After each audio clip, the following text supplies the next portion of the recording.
Jadd Desert. More epic desert music. I won't get tired of this music, guys. I mean, you hear it so often in this game that you would think that I would be like desensitized to it or something, but I never get tired of this music. I really don't. Now the thing with these areas, in some areas, especially this giant wide open area, is that during the daytime there will be like a sandstorm going on, so it'll be a little bit more difficult to see the enemies in here, but you shouldn't have too much trouble. The thing with Amanda is she uses a lance, and it's a jab trait weapon, and it can combo. She doesn't combo really because, well, she's a partner character. But point of the matter is she can combo with it, and it's a pretty good weapon as well, even though it's not very well, ow, get out of here. Even though it's not very, well forged at this point, it's a pretty good weapon for her. I missed. So anyway, this is the Jade Desert, and there's new enemies around here. There's cobras, which we were just facing, and there was that one guy over there that had like the snake tail thing.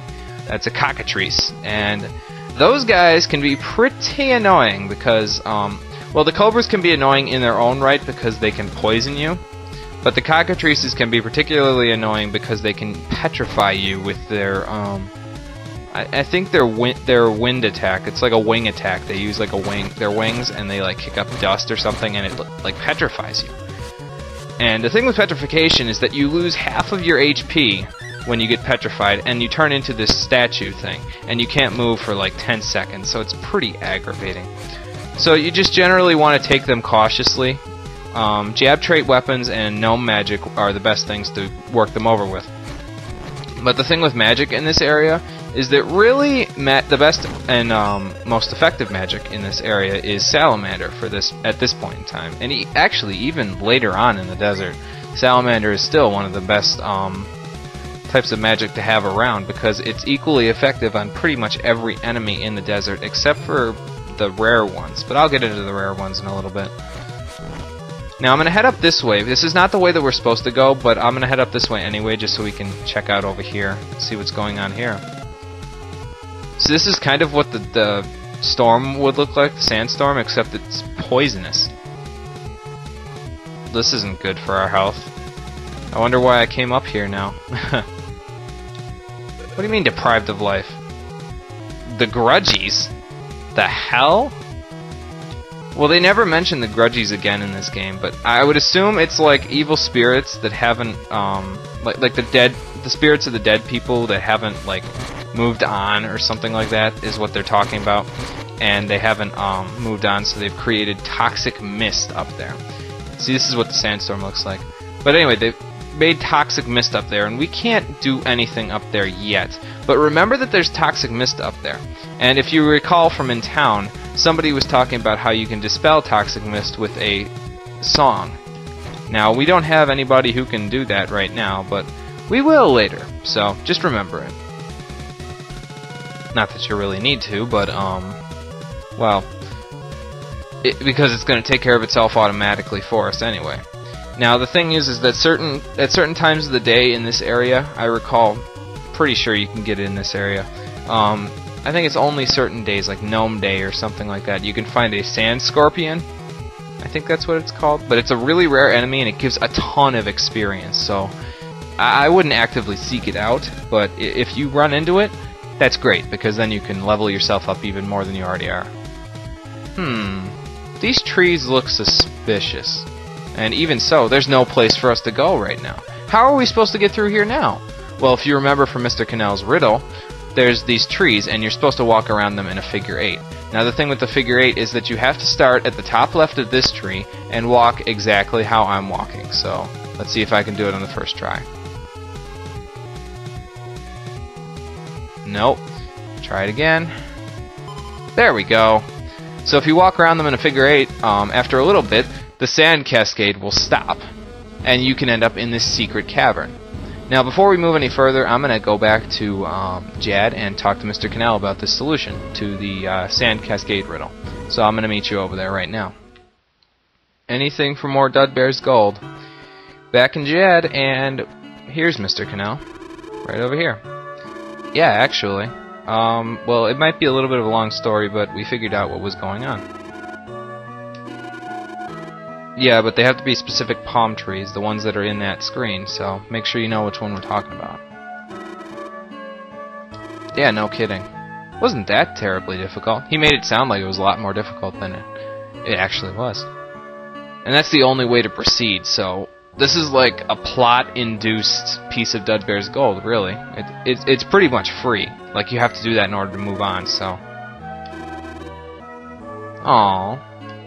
He has no meaning in life anymore. He can be depraved as an NPC with no meaning. Especially now that we did Bill Collection, he really has no meaning anymore. I don't know if that's a good thing or a bad thing, really. Because Mr. Canal is pretty well useless for the rest of the game now. Anyway, back in the desert we go. Duke doesn't have any sort of scarf or anything to keep the sand from getting in his mouth. So that's gotta be painful when he's going through those sandstorms there. Now the thing is, once you've solved the figure 8 puzzle the first time, you don't have to do it again, so you can just walk right in here. Yeah, that's the thing with like sand, is that especially like I haven't really been to like a desert, but I would imagine that the sand, if there was like a sandstorm, it would be really, well, polterbox. That was unexpected. It'd be really, really irritating because of all the sand. Now the snow, I can handle the snow. That's what I have my scarf for. Just cover up my nose and my mouth and I'm ready to go. Well, it's not exactly that simple because, well, I have to, you know, get geared up with the proper equipment, all the stuff that, you know, snowboarders have to do in order to be properly geared up and ready to go to the, that's not a polterbox.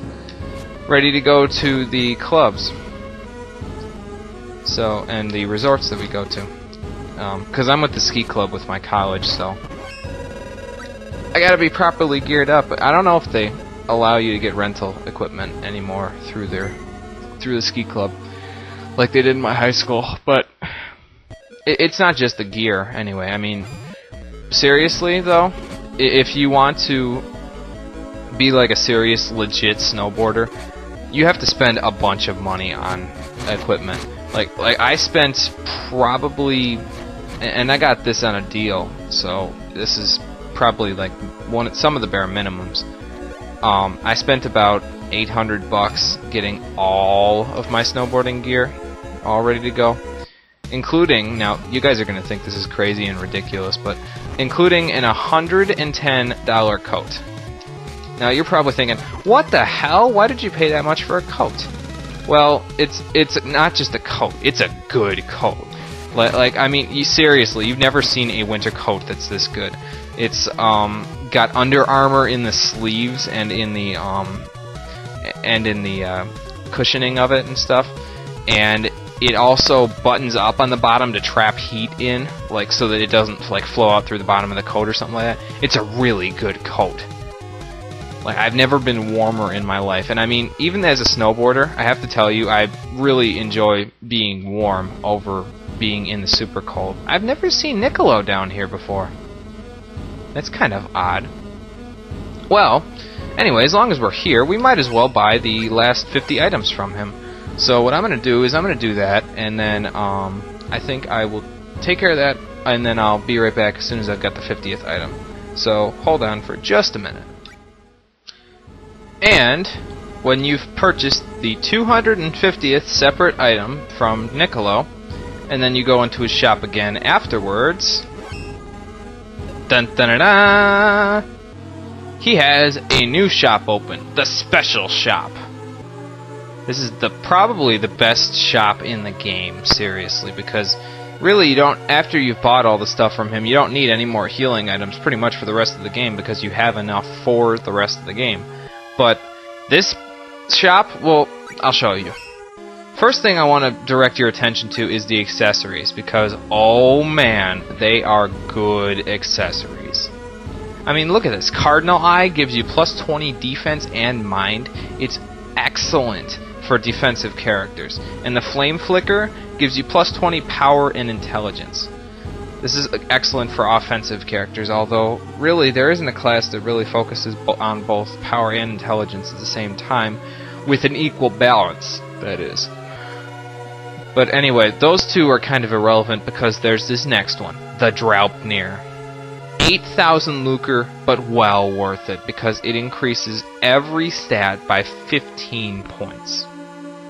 You can't beat that, really. I mean, there is something that you can get that's better than it. And actually, there's two things. But one of them requires that you level up random 40 times in order for you to get it.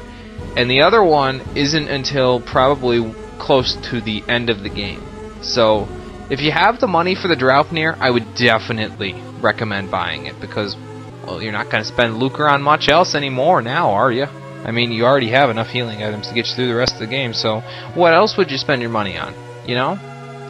But there is one more thing that you would spend your money on, and that's what I came here for, in the items section. Niccolo sells raw materials for your weapons in his items section of his shop. Oh, yeah. Okay, so what do I want from Niccolo for Duke? I do not need any wood, I don't think. I need... Okay, I need two things from Niccolo.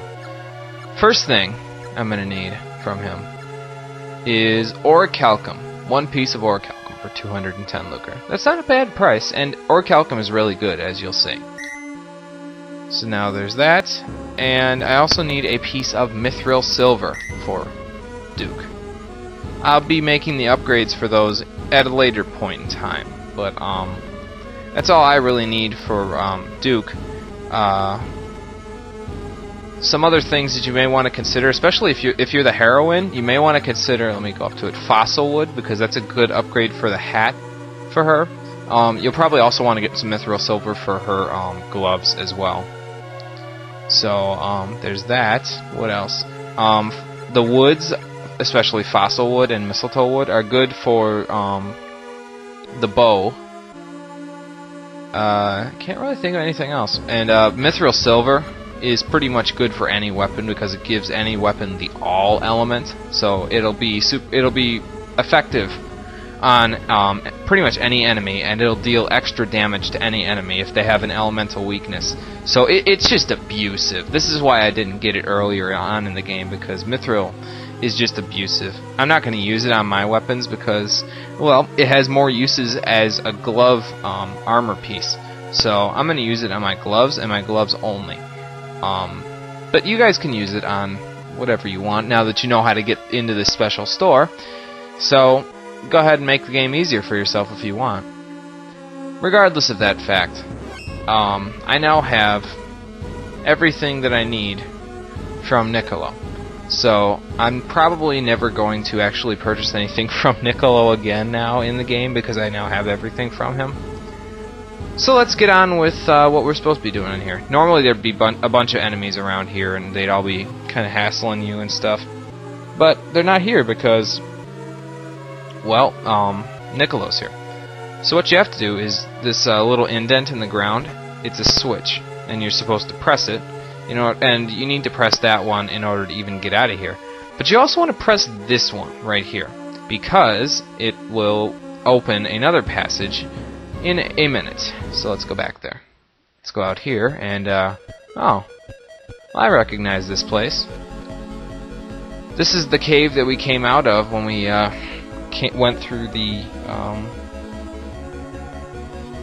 what's it called? Oh god. This is the cave that we came out of when we went through the sand solution water cascade. So